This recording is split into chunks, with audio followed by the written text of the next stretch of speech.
Sesungguhnya akhlak yang mulia adalah salah satu cerminan keberhasilan sekaligus kebahagiaan seorang hamba di dunia sebelum di akhirat.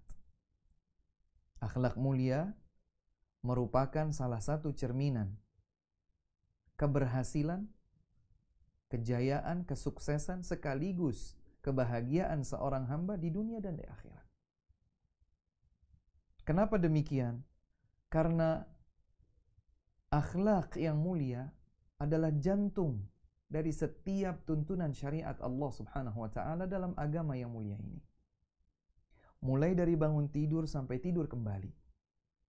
Mulai dari perkara yang dikategorikan sebagai akidah atau ibadah atau muamalah atau yang lain, semuanya akan mencerminkan kepribadian, karakteristik, perilaku yang indah, sehingga setiap muslim yang menjalankannya, dia akan mencerminkan keindahan pada dirinya melalui tuntunan agama Islam.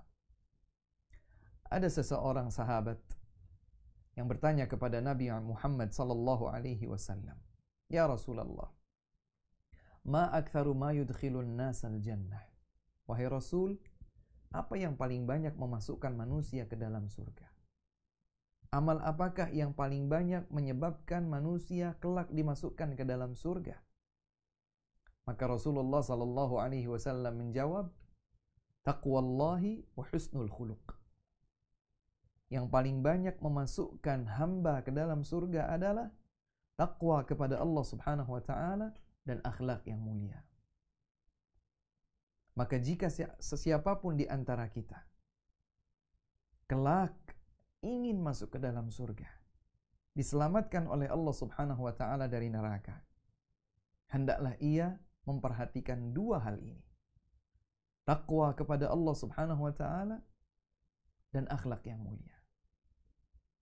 Rasulullah sallallahu alaihi wasallam adalah sebaik-baik teladan bagi kita dalam hal ini.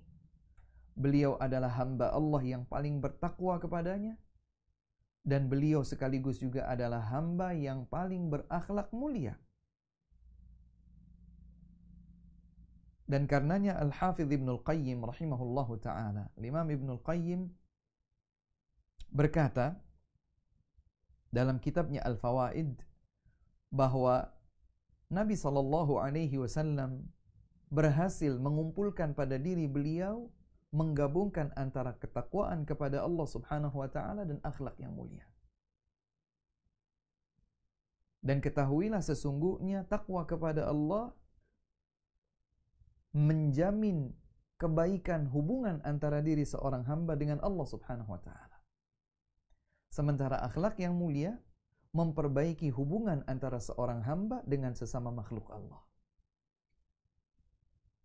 Sehingga kedua hal ini, takwa kepada Allah dan akhlak yang mulia, merupakan dua hal yang dapat memperbaiki hubungan diri seorang hamba dengan Allah Subhanahu wa taala Rabbnya, dan juga dengan sesama makhluk Allah Subhanahu wa taala seperti dirinya.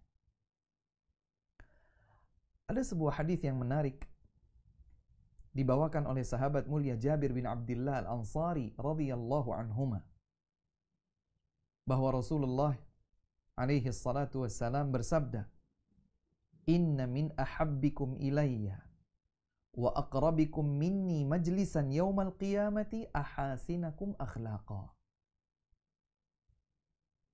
Boleh dicatat dengan baik hadis ini, dan semoga menjadi panduan buat kita, cemeti motivasi bagi masing-masing kita untuk melihat besarnya urgensi berakhlak mulia dan berupaya untuk membentuk akhlak mulia pada diri kita. Rasulullah sallallahu alaihi wasallam dalam hadis ini menyatakan, sungguh di antara yang paling aku cintai dari kalian dan yang akan paling dekat tempatnya denganku nanti di hari kiamat adalah yang paling baik akhlaknya. Allahu Akbar. Siapa di antara kita, siapa di antara kaum muslimin yang tidak ingin dicintai oleh manusia terbaik, hamba termulia di hadapan Allah Subhanahu wa taala, Nabi Muhammad sallallahu alaihi wasallam. Siapa di antara kita, siapa di antara kaum muslimin yang tidak ingin dicintai oleh Rasulullah sallallahu alaihi wasallam kendati pun beliau telah meninggal dunia? Semua kita akan menjawab, saya ingin menjadi yang dicintai oleh Rasul.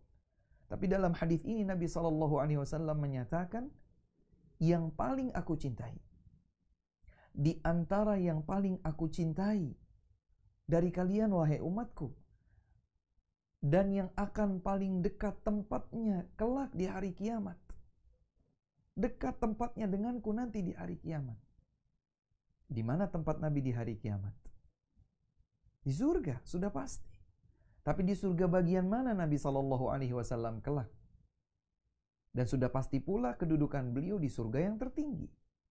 Maukah kita menjadi salah satu di antara yang paling dicintai oleh Nabi, sekaligus yang paling akan didekatkan tempatnya dengan Nabi SAW di dalam surga pada hari kiamat kelak?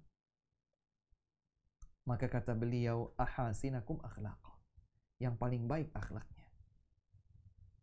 Maka ini adalah motivasi besar buat masing-masing kita untuk berupaya menjadi seorang hamba, seorang muslim, seorang muslimah yang dari waktu ke waktu berproses untuk memperbaiki dan meningkatkan kualitas akhlak kita.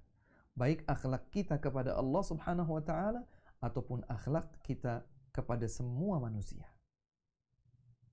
Dalam hadis yang lain diriwayatkan oleh Imam At-Tirmidzi, Al-Imam Al-Bazzar, dan dihasankan oleh Syekh Al-Albani, bahwa Rasulullah sallallahu alaihi wasallam bersabda, "Innakum lan tas'un nasa bi amwalikum, walakin yas'uhum minkum bastul wajhi wa husnul khuluq."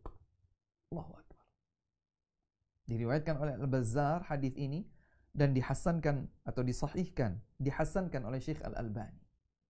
Kata Nabi sallallahu alaihi wasallam, sesungguhnya kalian tidak dapat mengambil hati manusia dengan harta kalian.